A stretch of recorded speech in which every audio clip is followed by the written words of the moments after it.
मैं चाहता हूँ आप एक ऐसा किस्सा बताएं जो कि आपके दिल में बड़ा एक इमोशनल भी रहा हो और आपको हंसी भी आई हो साथ साथ, ऐसा कोई किस्सा है? हंसी भी आई हो और इमोशनल भी है। मेरे ना एक बहुत अच्छा मतलब हम ना दो तरीके से बात करते हैं लोगों से। जी। एक होता है कि जिसको पर्सनल नहीं आना है, बहुत छोटी सी परेशानी है, तो हम कहते हैं हमें ग्रुप कॉल रखते हैं। ग्रुप में जूम कॉल हो गई, 50 60 100 लोग जितने आना चाहें। हाँ। एक नॉमिनल फीस रखते हैं, 50 रुपए 100 रुपए, ताकि हमें पता रहे कि कितने लोग आने वाले हैं। फीस रखने का सिर्फ इतना सा मकसद होता है, और सब अफोर्ड कर पाए। हाँ। लोग आते हैं, उसी में से हमारे पास एक इंसान आया जी। जिसको अपनी जिंदगी को लेके परेशानी थी, और उसने एक बहुत मेरे से सवाल पूछा कि आप एक बात बताएं कि क्या लोगों का मन भर सकता है, क्या प्यार खत्म हो सकता है?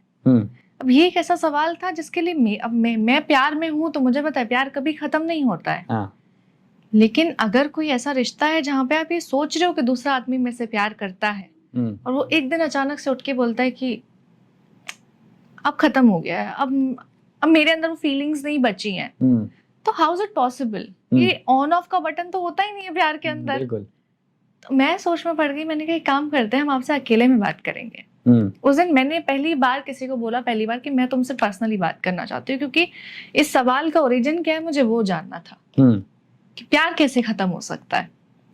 तब मुझे पता लगा कि बहुत सीधा आदमी, मतलब ऐसा कि जिसको देख के ये लगता है कि यार ये सिर्फ अपने घर को बनाने के लिए ही जिंदगी में सब कुछ काम कर रहा है, इसको अपने जिंदगी में सिर्फ रिश्ते चाहिए। बहुत फिलहाल में उसकी मम्मी की डेथ हुई थी, तो वैसे ही बहुत परेशान था, और उस दौरान उसकी शादी भी हो गई, तो उसको अपनी माँ के बाद जो एक मदर फिगर इंसान को दिखता है, एक आदमी को दिखता है, वो उसकी बीवी दिखती है कि अब ये मुझे संभालेगी जैसे मेरी माँ मुझे रखती थी। बेशक। तो अब बीवी जो थी, बीवी का रवैया शुरुआत से ही था कि वो एक्स से बात करती थी, और वो बोलती थी मेरा फ्रेंड है खाली।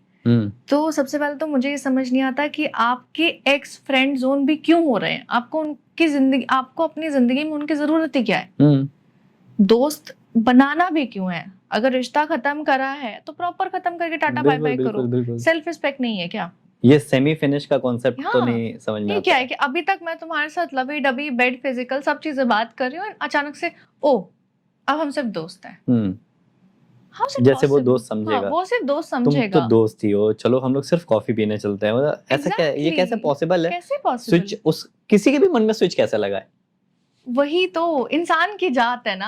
हाँ, इंसान की जात सबसे गंदी जात होती है। जो मुझे लगता है, ये तो मैं करार करना चाहता हूँ पूरे हिंदुस्तान और पूरे दुनिया में स्टेटमेंट, कि जिसके भी एक्स उसके दोस्त हैं वो बेवफा है। वो बेवफा है, इसके अलावा कोई ऑप्शन ही नहीं है। बिल्कुल। तुम्हारे मन में ही कुछ है जो तुमने उसको दोस्त रखा है। 150 करोड़ की आबादी में तुमको वो दोस्त मिला है। हाँ, और अगर वो दोस्त इतना अच्छा है, इंसान इतना अच्छा है, तो तुमने रिश्ता क्यों खत्म किया था? हाँ, जिंदगी बिताते, शादी करते, क्योंकि जो दोस्ती करने लायक है और एक लेवल पे पहुंचा भी था। हाँ, तो वो आगे बढ़ते।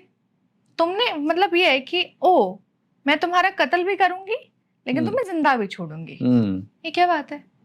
ये तो पति के साथ किया, जो एक्स है पति के साथ ही। अब वो लड़के को लगा कि चलो ठीक है, दोस्त है, मैं ज्यादा इंटरफेयर नहीं करूंगा, शायद लगेगा मैं नैरो माइंडेड हूँ, तो उसने ज्यादा इंटरफेयर नहीं किया। सोचो कितना सीधा आदमी होगा जो एक्स तक बर्दाश्त कर रहा है, ना इस मामले में तो कत्ल बनता है। एक्स मार देते हैं खींच के, AXC वो मार देते हैं। ये वाला मामला हुआ, वो लड़की जो थी माँ की 13वीं है, उसमें भी अपने एक्स के साथ घूम रही है। वो लड़का फोन करके बुला रहा है कि आप प्लीज कहाँ हो, आ जाओ, सब लोग पूछ रहे हैं। 5 मिनट 10 मिनट करते करते करते करते वो रात को आ रही है लड़की घर पे, तारों में एकदम नशे में भंड जिसे कहते हैं। अब वो लड़का अपनी माँ की 13वीं है, इमोशनली शैटर्ड है, उस वक्त ये सोच रहा है कि एक काम करते हैं, अगर रिश्तेदार इसको देखेंगे तो इसके बारे में जजमेंट पास करेंगे। कजन को भेज के लड़की को ऊपर भिजवा देता है कि कन्फ्रंटेशन नहीं होना चाहिए, इसकी बदनामी हो जाएगी। वहां भी वो रुका। फिर लड़की ने बोला MNC कल्चर अपनाना है। MNC कल्चर अपनाने के लिए उसने बैंगलोर में जॉब ढूंढा। लड़का गया है, शिफ्ट करवाया है, घर सेटल करवाया, सब कुछ करवाया। 1 महीने बाद आके बोलते है कि मैं तुम्हारे साथ नहीं रह सकती, हमारा फिजिकल कंपैटिबिलिटी नहीं है। असली फिजिकल कंपैटिबिलिटी तो तब होगा ना जब तुम साथ में रहोगे। और अगर तुमको फिजिकल का इतना मायने था तो तुम दूर क्यों गई? तुम यहाँ रह के काम करती, आसपास में नौकरी ढूंढती, अगर तुम चंडीगढ़ की हो तो तुम हरियाणा देख लेती, गुड़गांव देख लेती। गुड़गांव में तो सबसे बड़ा साइबर हब है, उससे बड़ा एमएनसी कल्चर तो आपको कहीं नहीं मिलेगा।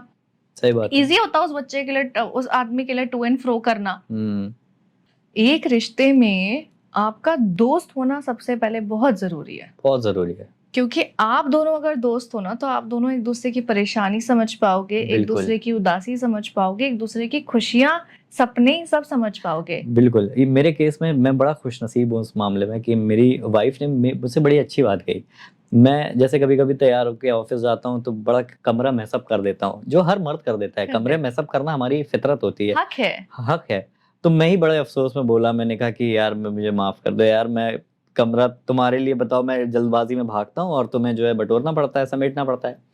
तो कहती है जो घर की जिम्मेदारी उठाते हैं ना वो कमरों की नहीं उठा पाते हैं। बहुत बड़ी बात है तो ये। कितनी बड़ी बात उन्होंने बोली। तो मुझे ऐसा लगा कि नहीं यार, एक दोस्ती और एक समझदारी जब बीच में रहती है ना तो मुझे कुछ सोचना ही नहीं है। मुझे लगता है यहाँ पे मैं निश्चिंत हो जाता हूँ।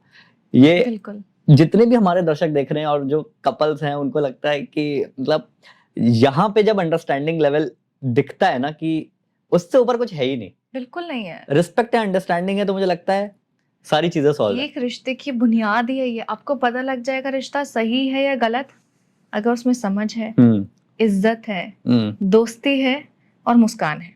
वाह। ये चार चीजें ही एक रिश्ते की बुनियाद और एक नींव रखती है। अगर आप एक दूसरे से हंस खेल नहीं पा रहे हैं, एक दूसरे का मजाक नहीं उड़ा रहे, तो आप फिर एक दूसरे से मजाक नहीं कर पा रहे हैं तो गलत है। हाँ, एक दूसरे की इज्जत की सीमा कहीं नहीं लांघनी है, ना बंद कमरे में ना कमरे के बाहर। इज्जत हर जगह होती है, समझदारी हर जगह होती है कि उसने जो नहीं कहा मेरे को वो भी समझना है, ये मेरी जिम्मेदारी है। बिल्कुल। अब ये बात नहीं होनी चाहिए कि यार अब मैंने जो नहीं कहा है वो तुम समझो, दूसरा आदमी मैजिशियन नहीं है, थोड़ा बहुत तुमको बताना पड़ेगा। दूसरा आदमी अंतर्यामी नहीं है, तो एकदम चुप्पी बांध के भी नहीं बैठना। सही बात है। वहां पे आपको कम्युनिकेट करना है। कोई चीज बुरी लगी है बताओ, परेशान करा है बताओ, हर्ट हुई है बताओ। बिल्कुल, और बताने के भी तरीके हैं। जरूरी वही वाली बात है ना कि जैसे सेम शब्द होता है, लोग कहते हैं कैसे हो, कहते हैं कैसे हो सेम शब्द है लेकिन चेंज हो जाता है ये चीजें। वो तो एक शेर है ना कि जीभ के जो घाव होते हैं हाँ, वो कभी इंसान को भरते नहीं है।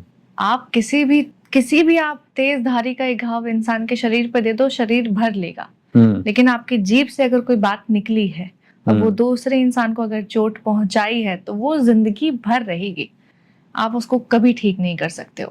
तो आपकी जबान से क्या निकल रहा है ना और कैसे निकल रहा है, वो बहुत याद रखो कि लोग हमेशा बातें याद रखते हैं। आपने अच्छी की थी तो याद रखेंगे, बुरी की थी तो याद रखेंगे।